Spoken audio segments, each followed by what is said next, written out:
सरस्वती नमः। शरणारविन्दं गोविन्दं नमामि। गुरुदेव शरणं गुरुदेवं नमामि। कल्याणरूपं आनन्दकन्दं धरामृतं शिवं गुरुदेवं नमामि। भवो भावविभावं त्रयतापहारं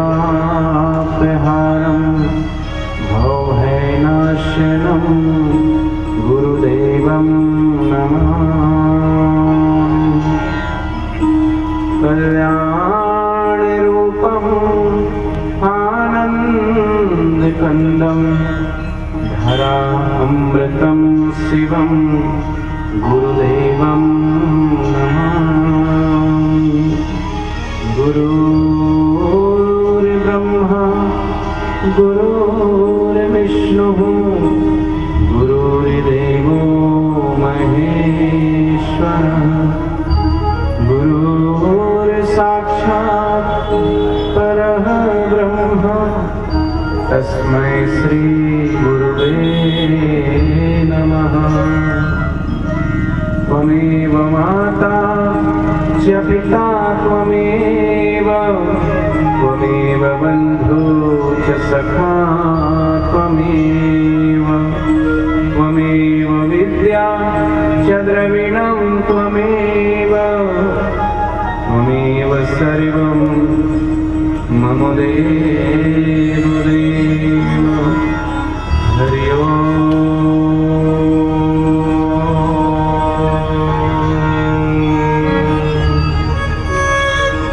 हरि ओम्।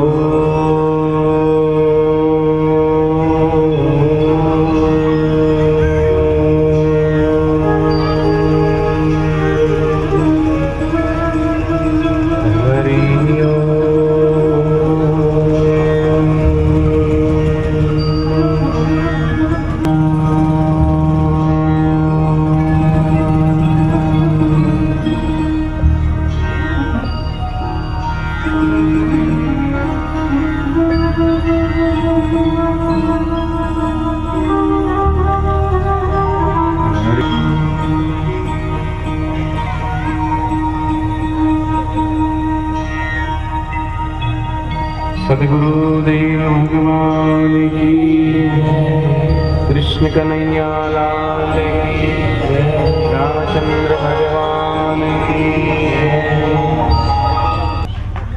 और सब योनियां कर्म के फल को भुगतने के लिए है। टाइम पास हो कहे कि हो रहा है तो समझ में आता है, लेकिन मनुष्य जीवन कर्म फल काट करके अपने वास्तविक स्वरूप में जगने के लिए जीवन मिला है।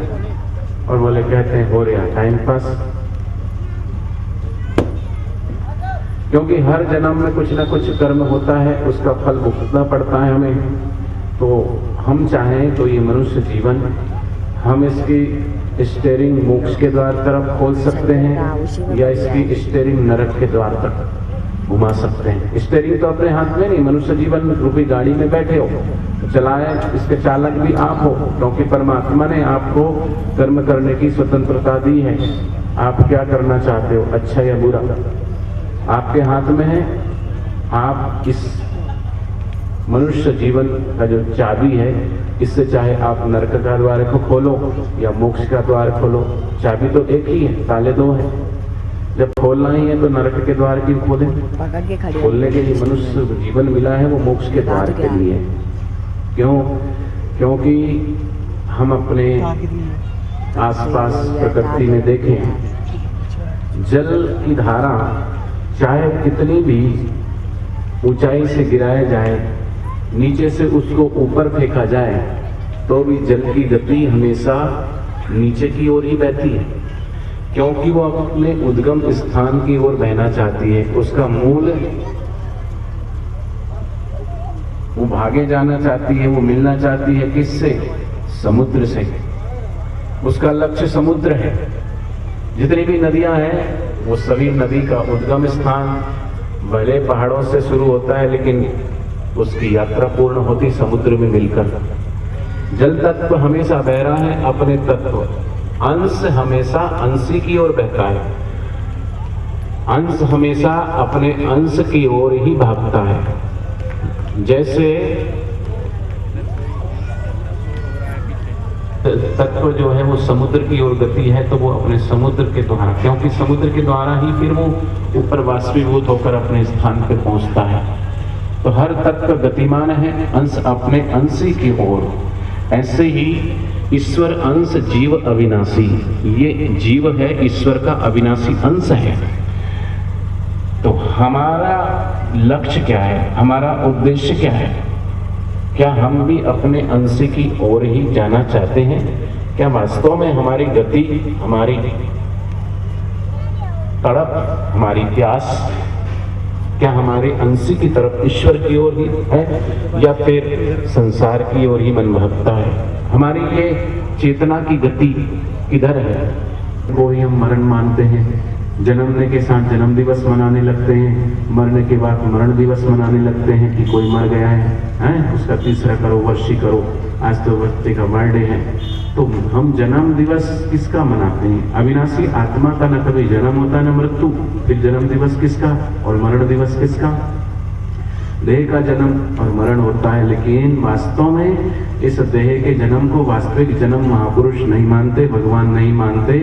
हमारा जन्म तो वास्तव में उस दिन होता है जिस दिन हम अपने स्वरूप से मिल जाते हैं, हम अपने स्वभाव में जग जाते हैं, अपनी चेतना से जुड़ जाते हैं, तब हमारा जन्म हुआ समझे। और वो जन्म गुरु दीक्षा से प्राप्त हो जाता है। सदगुरु की दीक्षा मिली तो समझना कि गुरु के द्वारा जो दीक्षा मिली है वो ईश्वर की ओर गतिमान करने के लिए, अपने अंशी की ओर जाने के लिए है। उस दिन अपना वास्तव में जन्म समझे, नहीं तो बोले शरीर ने जन्म ले लिया तो वो अपने जन्म को जन्मने वाला मान लिया, मर गया तो बोले हम मर गए। फिर मरने के बाद पूछे भाई क्या हो गया, बोले वो मर गए नहीं बोलते, वो बोलते स्वर्गवासी हो गए। तो मरने के बाद ही स्वर्ग मिलता है, ये किसने प्रमाण दिया है? स्वर्ग और नरक की जो कल्पना है या शास्त्रों में वर्णन है वो कर्म के आधार पे है। अच्छे कर्म करोगे तो स्वर्ग मिलेगा, बुरे कर्म करोगे तो नरक मिलेगा। लेकिन स्वर्ग से भी आओगे, नरक से भी आओगे तो कहाँ आओगे? मृत्यु लोक में फिर यही आओगे। तो फिर ऐसी कौन सी जगह जहाँ से आना ही नहीं है? वो है अविनाशी अंश, हमारा स्वभाव, अपना परमात्मा का जो स्वभाव। उस स्वभाव को हमने जान लिया तो फिर हम वहीं पहुंच गए जहाँ से हमारा उद्गम स्थान है। समुद्र से जल की धारा बाष्पीभूत होकर के ऊपर उठी, बादलों के द्वारा बरसी। बरसने के बाद वो जब तक अपने उद्गम स्थान तक नहीं पहुंचती, कहीं ठहरती नहीं है। उसका स्वभाव अपने अंश की ओर जाना। ऐसे ही हमारा भी स्वभाव होना चाहिए, हम अपने वास्तविक स्वभाव को जाने, वास्तविक स्वरूप को जाने। देह के स्वरूप को ही हम अपना स्वरूप मान लेते हैं। किसी कोई जाट के घर पैदा हुआ तो बोले मैं तो जाट हूँ, पंजाबी के घर पैदा हुआ बोले मैं पंजाबी हूँ, यादव के घर पैदा हुआ बोले मैं अहीर हूँ। तो देह के जात को, पात को, नात को, उसी को हम अपना जात पात नात वाला समझते। लेकिन सदगुरु कहते हैं मानो तुझे याद नहीं, तू ब्रह्म का अंश है, कुलगोत्र तेरा ब्रह्म है, सदब्रह्म का तू वंश है।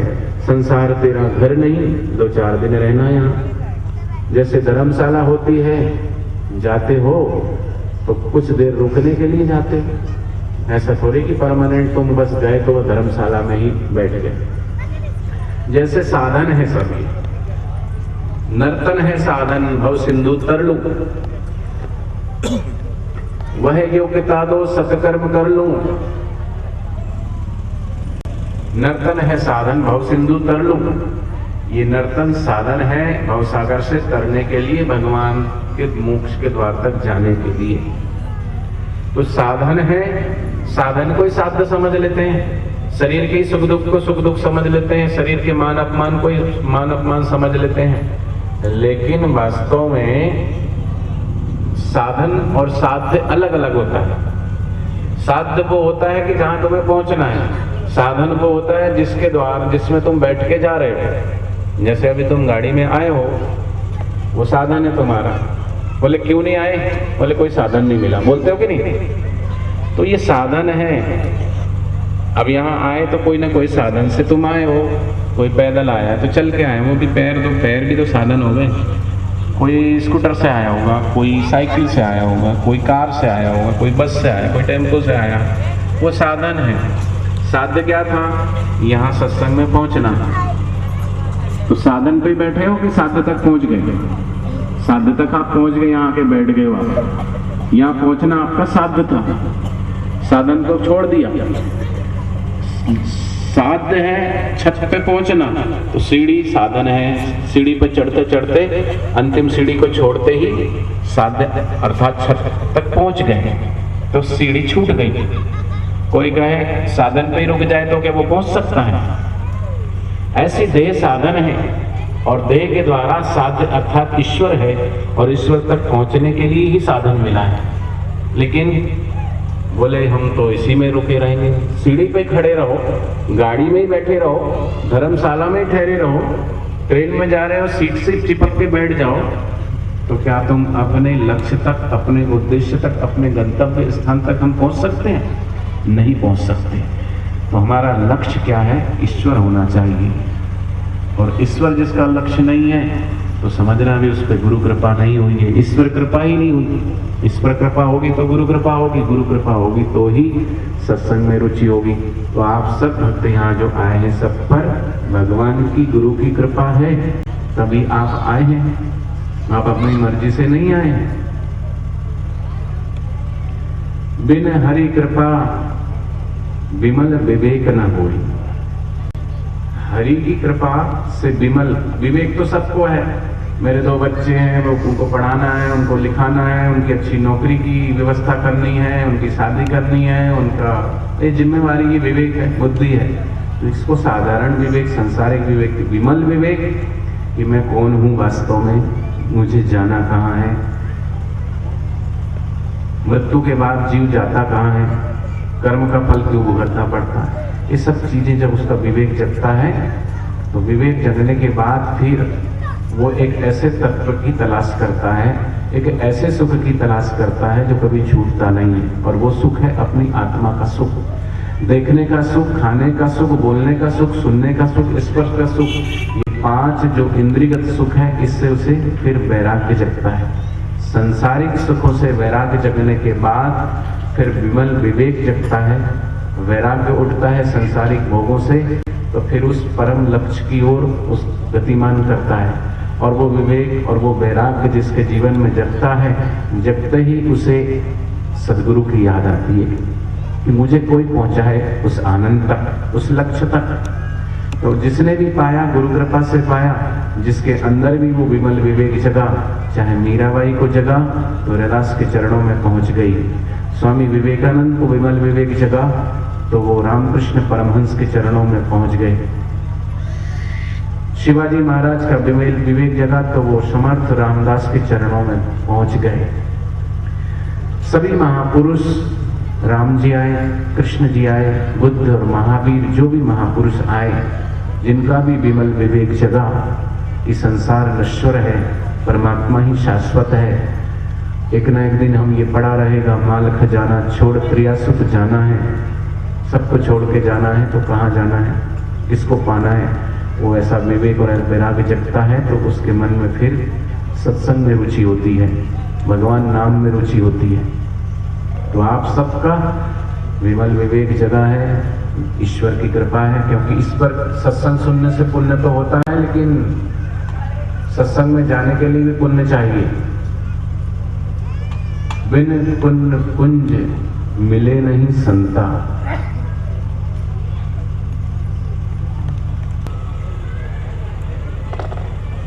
तुलसी दुर्लभ तो है, संतों का संग और सत्संग ये दुर्लभ चीज है, तो ईश्वर कृपा से मिलती है। तो आप सभी आए हैं, सबके हृदय में विराजमान ईश्वर तत्व, गुरु तत्व को मेरा कोटि कोटि प्रणाम। अब सभी मिलकर के थोड़ी देर, अगर आप आए हैं तो आप चाहते हैं कि सदगुरु की करुणा, सदगुरु की कृपा अभी सबको मिले, ईश्वर का, गुरु का आशीर्वाद सबको मिले, तो थोड़ी देर सच्चे हृदय से बैठना, सच्चे भाव से बैठना। जितनी देर भी सत्संग और कीर्तन चले, अपने 5 कर्म इंद्रियां, 5 ज्ञान इंद्रियां, मन बुद्धि चित्त को एकाकार करके, एकाग्रता का मतलब है एक के अंदर ही एक को आगे रख के हम ध्यान में बैठे। तो फिर आनंद तो सबको चाहिए, सुख सबको चाहिए। सुख के लिए ही हम टीवी देखते हैं। अब टीवी काय के लिए देखते हो? दुखी होने के लिए देखते हो? मन में नहीं, बुद्धि में नहीं, चित्त में नहीं, अहंकार में नहीं। थोड़ी देर आप इन सब को बंद करके विराम देके, जैसे रात्रि को सब सो जाते हैं, मन भी सो जाता है, बुद्धि भी सो जाती है, अहंकार भी सो जाता है, 5 कर्म इंद्रियां, देखना, सुनना, बोलना, ये सब सो जाते हैं। तो थोड़ी देर इनको शांत करके चित्त, जो फिर वास्तव में हम हैं, अपना जो स्वभाव है, उस स्वभाव में बैठकर थोड़ी देर सत्संग की घड़ियां, सत्संग मतलब सत्य में फिर आ गए। अभी इनसे जुड़े हुए हैं तो सत्य में नहीं, लेकिन इनसे हटकर थोड़ी देर हम स्वभाव में बैठेंगे तो वो सत्संग। फिर कहा है ऐसे सत्य में बैठ गए हम थोड़ी देर, तो कहा है सत्संग की आधी घड़ी, सुमरन बरस 50, वर्षा वर्षे 1 घड़ी, अरट गिरे 12 मास। 12 महीने पानी निकालो अरट से तो उतना पानी नहीं निकलता जितना 10 और 5 मिनट की बारिश पूरे पृथ्वी पे पानी इतना पानी कर देती है कि आप निकालते रहो पूरे 12 महीना, उतना पानी आप नहीं निकाल सकते। ऐसे ही मनमाने ढंग से आप बाहर के क्रियाकर्मों को, मंदिर जाना, व्रत रखना, उपवास रखना, दान पुण्य करना, सेवा करना, ये सब सही है, ठीक है, लेकिन 50 वर्ष तक करते रहो तो भी इतना फल और इतना लाभ नहीं होता जितना लाभ घड़ी 2 घड़ी चित्त को एकाकार करके हम ब्रह्मज्ञानी महापुरुषों के, सदगुरु के चरणों में बैठ करके सत्संग सुनते हैं, तो उनका प्रसाद हमें सहज ही प्राप्त हो जाता है। तो थोड़ी देर सच्चे हृदय से, सच्ची भावना से भगवान नाम कीर्तन करेंगे। हरि ओम।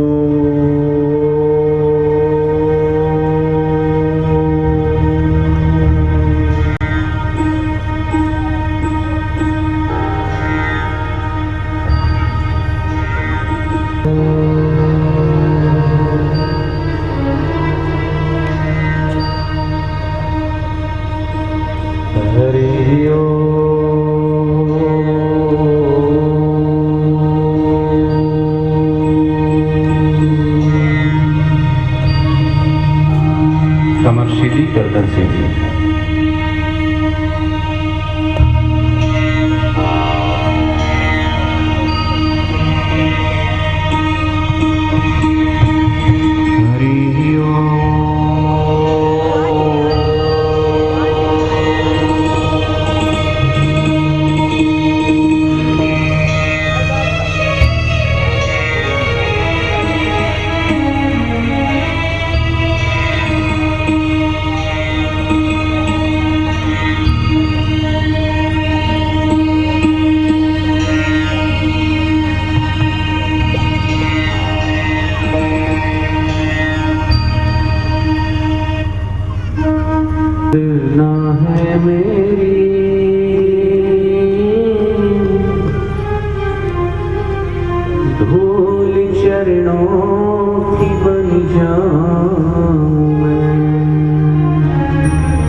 तेरी पूजा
वंदना है मेरी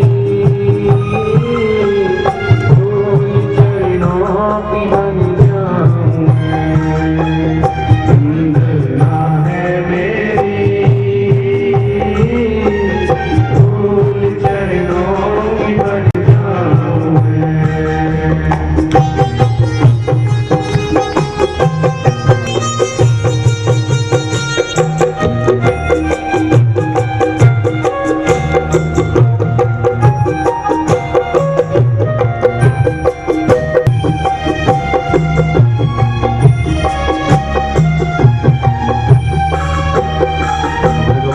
श्री राम लक्ष्मण और मां जानकी को वनगमन के दौरान नदी पार करना था और नदी के किनारे पहुंचे तो केवट तो आज के दिन का ही इंतजार कर रहा था।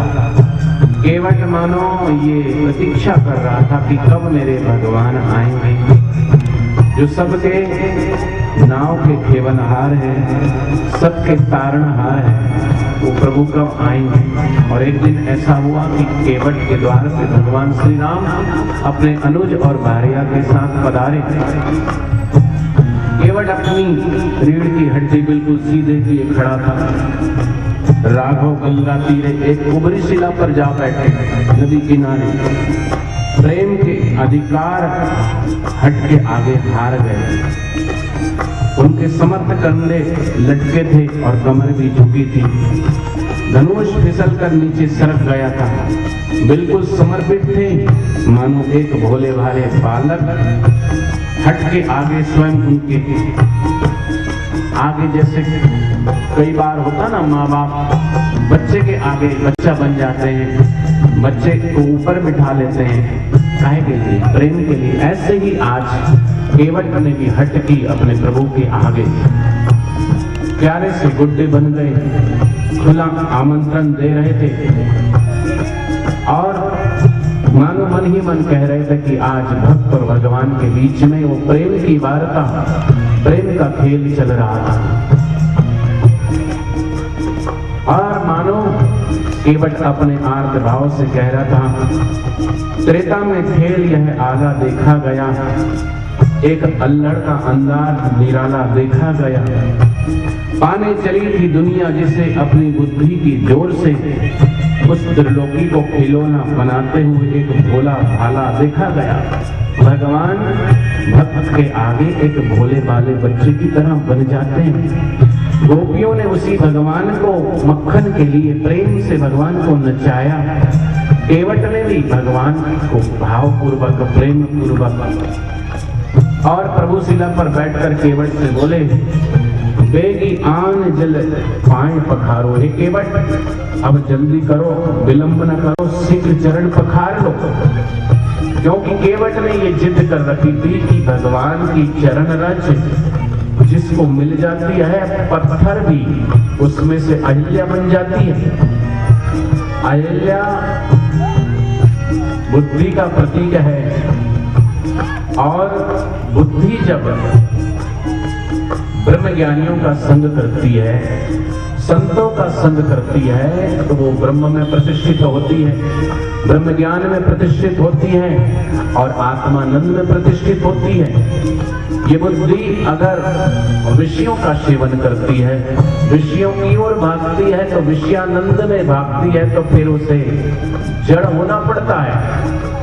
जैसे गौतम ऋषि के साथ अहिल्या रहती है, तो वो ब्रह्मज्ञानी के संग में रहने से चैतन्यता है उसके भीतर, लेकिन छल से ही गौतम नारी अहिल्या को इंद्र ने छला तो जड़ हो गई। श्राप दिया तो जड़ माने जड़ हो जाती है बुद्धि, विषयों और विकारों के संग में रह करके बुद्धि जड़ हो जाती है। लेकिन सदगुरु का संग इसे मिल जाए, ब्रह्मज्ञानी महापुरुषों का स्पर्श इसे मिल जाए, तो वो जड़ भी चेतन होने लगता है। ये अहिल्या प्रतीक है जड़ और चेतन का। हमारी बुद्धि भी अगर ब्रह्मानंद की ओर भागती है तो चेतन में रहती है, जागरूक हो तो, लेकिन विषयानंद की ओर भागती है तो जड़ होने लगती है। और आज केवट ने सुन रखा था कि भगवान किसी शिला को छू दिए थे तो उसमें से नारी प्रकट हो गई थी, और आज भगवान को मैं अपनी नाव में बिठाऊंगा और कहीं नाव में भी कुछ गड़बड़ हो गई तो इसलिए शर्त रखी थी कि कहीं धूल का एक कण भी इसमें रहना नहीं चाहिए। मैं पहले चरण पखारूंगा और बर्तन ला करके धोऊंगा, बर्तन में पैर रखेंगे, देखता हूँ उसमें कुछ गड़बड़ तो नहीं होगी, उसमें सही रहा तो ठीक है, फिर आगे बिठाऊंगा। इसलिए केवट ने शर्त रखी थी, प्रभु मैं आपको पहले बिठाऊंगा नहीं, पहले आपके चरण धोऊंगा फिर बिठाऊंगा। और भगवान भी कह रहे हैं कि बेगी आन जल आए पखारो, जल्दी आओ, बहुत विलंब हो रहा है, मुझे जाना है। और केवट का कलेजा माने प्रेम से गदगद भाव से हिलोरे जैसे तरंगे नदी में समुद्र में लहरें उठती, ऐसी प्रेम की श्रद्धा की तरंगें उठ रही है।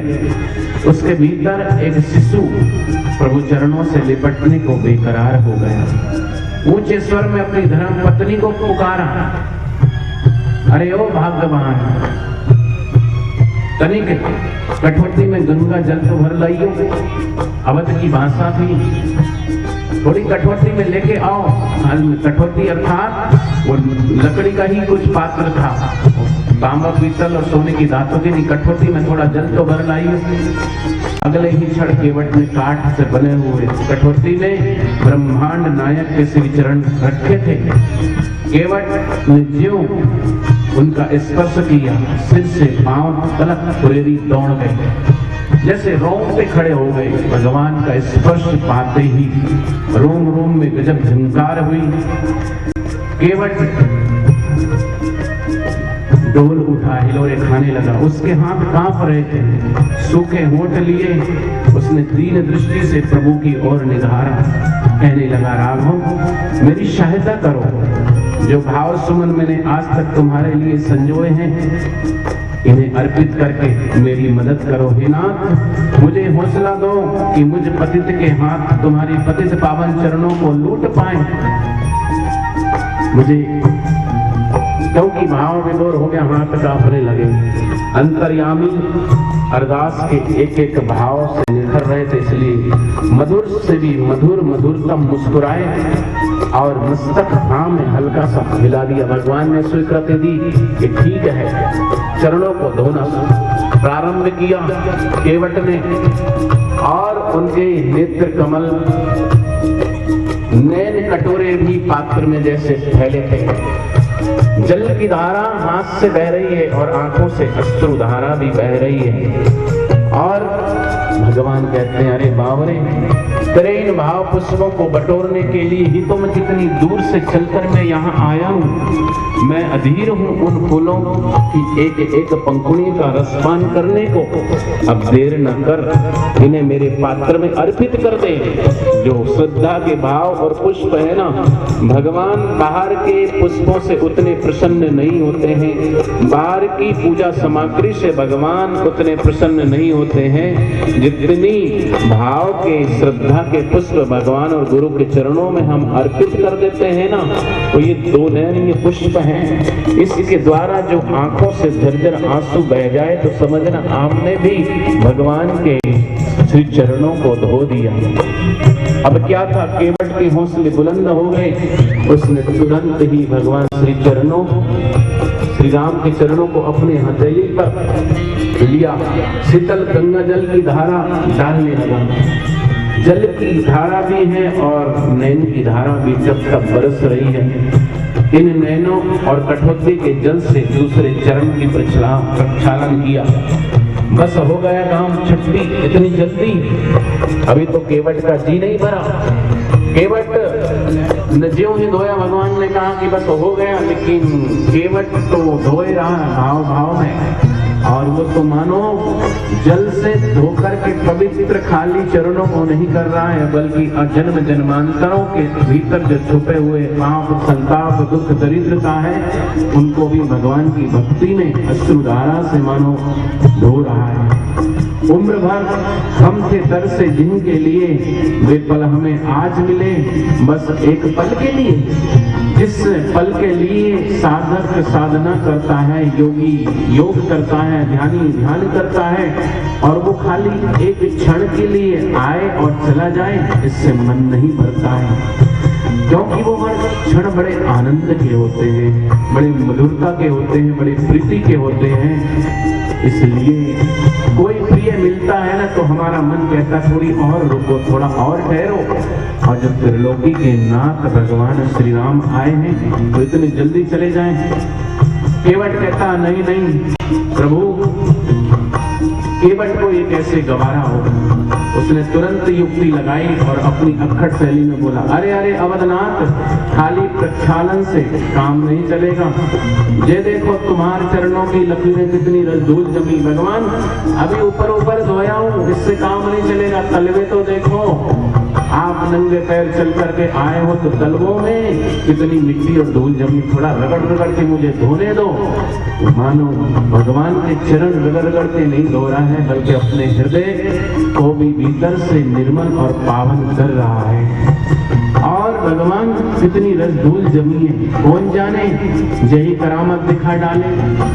केवट ने एकदम खरा और खुला स्पष्टीकरण किया, फिर अपने मन की करने लगा। प्रभु चरणों के तलवों को रगड़ रगड़ कर धोने लगा, और प्रभु भी अपने भोले भक्त के भाव को जान करके मंद मंद मुस्कुरा रहे हैं। देखो, भगवान और गुरु के आगे अपनी बुद्धिमता की चालाकी नहीं चलती, लेकिन प्रेम और भाव हो, समर्पण हो, तो भगवान और गुरु तो प्रेम के वशीभूत हो जाते हैं। कौशल्या और यशोदा भगवान के बाल स्वरूप को जल्दी से पहचान नहीं पाती। ओखली से बांध दिया भगवान ने, गिराया ओखल को तो उनका उद्धार कर दिया। नटखट गोपाल एक दिन भगवान को पकड़ लिया यशोदा माँ ने, कभी ये फरियाद, कभी ये फरियाद, कभी ये फरियाद। पुलिस को बांध ही देती, अब कहाँ जाएगा छूट। बांधने के लिए रस्सी ली, लेकिन जैसे ही रस्सी ली तो रस्सी छोटी पड़ती, उसमें और रस्सी जोड़ती, फिर बांधती, फिर छोटी पड़ती है। ज्यों ज्यों जोड़ती जाए त्यों त्यों रस्सी छोटी पड़ती जाए। अंत में हार करके बोले अब क्या करूं। और भगवान ने देखा कि अभी हार गई, अपनी अकल और होशियारी लगा के भगवान ने कहा आप बांधो। अर्थात जब हम अपनी अकल और होशियारी और चतुराई छोड़ देते हैं ना, तभी भगवान की कृपा, ईश्वर की कृपा हम पर बरसती है। इस प्रभु को बांधकर एक डोर से हरी एक पग एक केवट के धुलवाए, वह कौन है? प्रेम है। सच में प्रेम का मान तो प्रेमा अवतार को रखना जानते हैं। भगवान और गुरु ही प्रेम की परिभाषा को समझते हैं। ये हम जो देखते हैं करते हैं एक दूसरे को प्रेम, ये प्रेम तो ये तुच्छ प्रेम है। प्रेम की परिशुद्ध अवस्था नहीं है, इसमें बहुत सारा कचरा है, कचरे से भरा हुआ है। क्योंकि प्रेम है लेकिन वो प्रेम शुद्ध नहीं है। शुद्धि के लिए तो विरह की अग्नि चाहिए। विरह अग्नि में जब तपते हैं भगवान के लिए, गुरु के लिए आंसू झरते हैं, तब वो शुद्ध निर्मल प्रेम की डोर हमें प्रभु तक पहुंचाती है। और कौन समझेगा इधर? ये दृश्य लक्ष्मण जी देख रहे हैं, भौं चढ़ा करके अब हुआ तब हुआ, और उनकी बाहरी दृष्टि कैसे समझे कि केवट और राम के बीच में क्या हो रहा है। दरअसल यह चरण नहीं धो रहा है, पानी डाल डालकर अपने हृदय के कोने में चढ़े हुए अनेक अनेक जन्मों के तड़पते जलते हुए हृदय की पीड़ा की ताप को उतार रहा है। प्रभु इतनी जल्दी ना करो, मैं थोड़ा सा आपके प्रति मेरा जो धर्म है, कुछ कर्तव्य है वो निभा लूं। भगवान श्री राम इधर उधर दृष्टि घुमाते हैं, कहते हैं परंतु हमें तो इस तीरे अब अन्य कोई सवारी दिख ही नहीं रही है। केवट कहता नाथ देखिए, मोरे कितने ही पितर और कुटुंबी जिन भवसागर के तीर में आस लगाए बैठे। मैं अकेला नहीं हूँ, मेरे कितने कुटुंबी हैं, कितने पीर हैं, कितने मेरे पितर हैं, और वो भी आस लगाए बैठे कि उनका पुत्र केवट इन्हें पार उतारेगा। इसलिए सबको पार लगाने वाले तारणहारे, उनको भी आपके चरणों का चरणामृत पिला दूं, फिर चलूं। केवट ने सगरे कुटुंब को चरणामृत बांटा, पितरों को अर्पित किया, तर्पण किया, अंत में स्वयं पिया। आत्म सरोवर होकर के कहने लगा, पद पखारी जलपान करी, आप सहित परिवार पितर पार करी, प्रभु पुनि मुदित गयं रूपा। और अगले ही क्षण प्रभु श्री राम, मां सीता व लखन निषाद राज सहित नौका में विराजमान थे। केवट चप्पू चला रहा था और कहीं दूर कोई आलाप उठाकर गा रहा है, गाते ओ माझी रे तेरा किनारा नदिया की धारा है।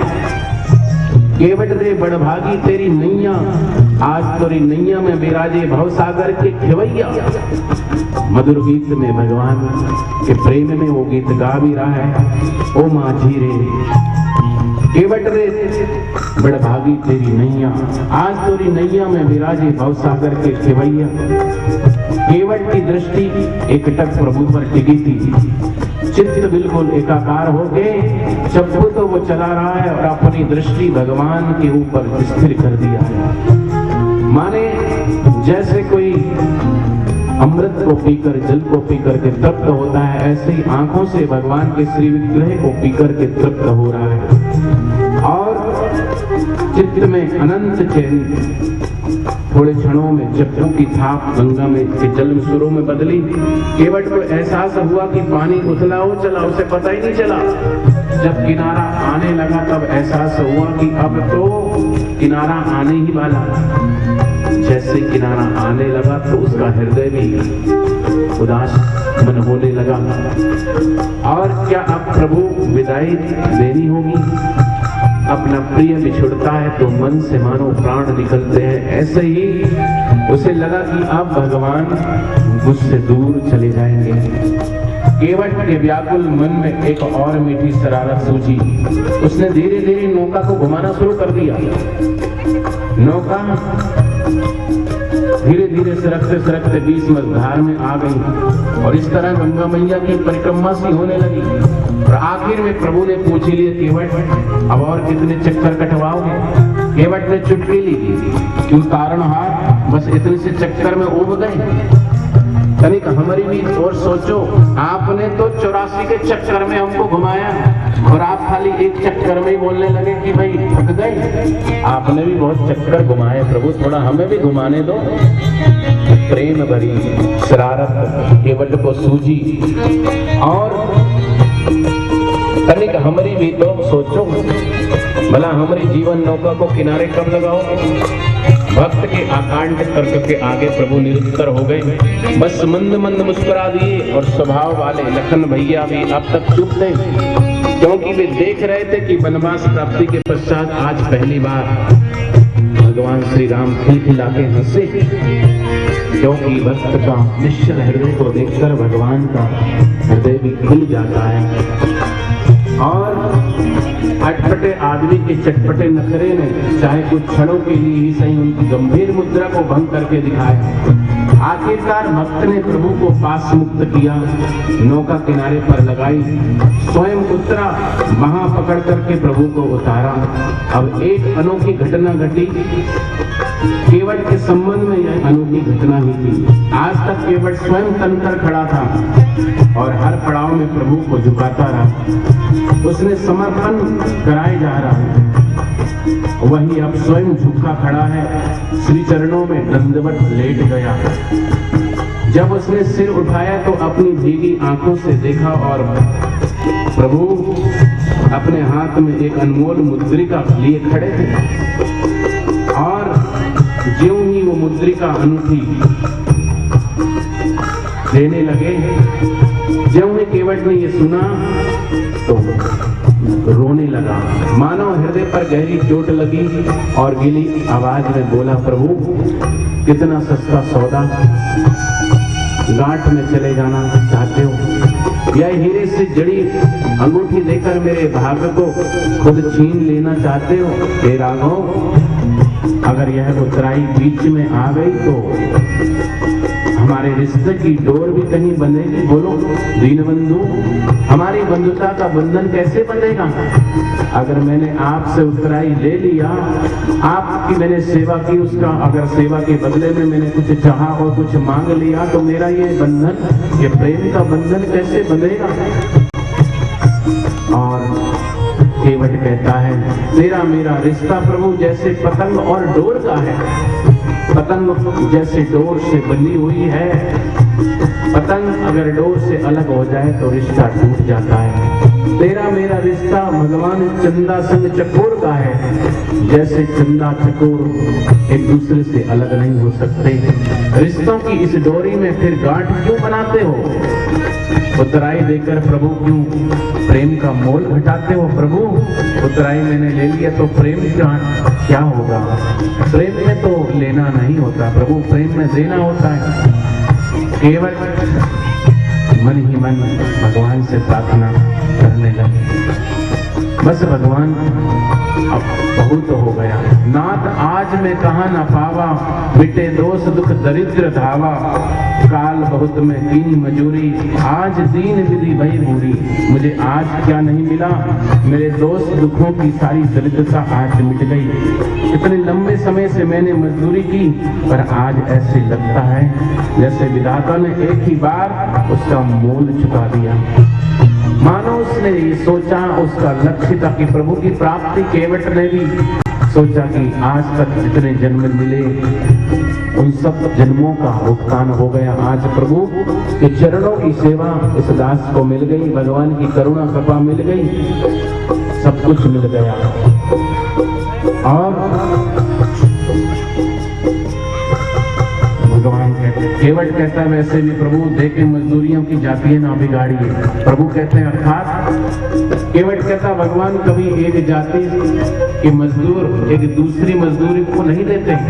नाई से नाई नहीं लेता, धोबी से धोबी नहीं लेता, नाव चलाने वाला दूसरे नाव चलाने वाले से मजदूरी नहीं लेता। धोबी से ना धोबी ले, नाई से ना नाई, इसलिए जात मत बिगाड़िए। बोले मतलब? बोले प्रभु आपका और मेरा काम दो नहीं एक है, आपकी और मेरी जाति दो नहीं एक ही है। आप भी इस भवसागर के खवैया हैं। भवसागर जीवन रूपी नाव को खेने वाले हैं, तारणहार हैं, और मैं इस नाव का, इस छोटी सी नाव को खेने वाला हूँ। आप इस भवसागर से पार लगाते हो, मैंने इस नदी से पार लगाया, इसलिए आपका और मेरा रिश्ता दो नहीं एक है। निषाद राज कहता है केवट ये क्या बोल रहा है तू? तेरी जाति और भगवान की जाति एक कैसे हो सकती है? तू रहा नीरा भीर और भगवान रघुवर सूर्यवंशी भगवान श्री राम।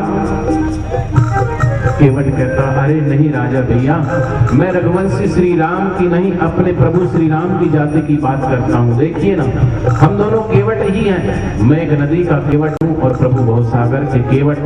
फिर एक मल्लाह दूसरे मल्लाह से मजूरी कैसे मांगे? धोबी से ना धोबी ले धुलाई, नाई से कछु लेत न नाई। तुम भी केवट मैं भी केवट, फिर कैसे लूं तुमसे मैं उतराई। हे भव के मल्लाह राम, आज तुम मोरे घाट पर आए हो तो मैंने तुम्हें पार किया, क्यों ना किया? मैं भी भवसागर के तट पे खड़ा हूँ। आप जाति की लाज रखते हुए मुझे इस भवसागर से पार कर देना नाथ, मेरा बेड़ा पार कर देना नाथ। हे दीनानाथ, हे रघुनाथ, आप ही पार कर देना और कर दीजिए भवसागर। प्रभु मोहे जब घाट तुम्हारे आई हो, अभी उतराई नहीं लई हो, मैं तो उतराई तभी लई हो। केवट अपनी भाषा में कि मैं जब आपके द्वार पे आऊं ना तो आप भी मुझे भवसागर से पार कर देना। प्रभु उस घाट के सरल से केवट की विमल भक्ति का जहाज देकर आगे बढ़ गया। केवट आंखों में आंसू लिए दूर तक अपने प्रभु को निहारता रहा, जब तक कि उस प्रभु की आंखों से वो ओझल नहीं हुए। बस मन में एक ही भाव लेकर प्रभु तो चले गए, उसकी आंखों से ओझल हो गए, लेकिन अपने हृदय से उसके भगवान की छवि नहीं गई। और बस मानो केवट यही गा रहा था, मैं तेरा रहूं तुम मेरे रहो, मैं तेरा रहूं तुम मेरे रहो, मैं तेरा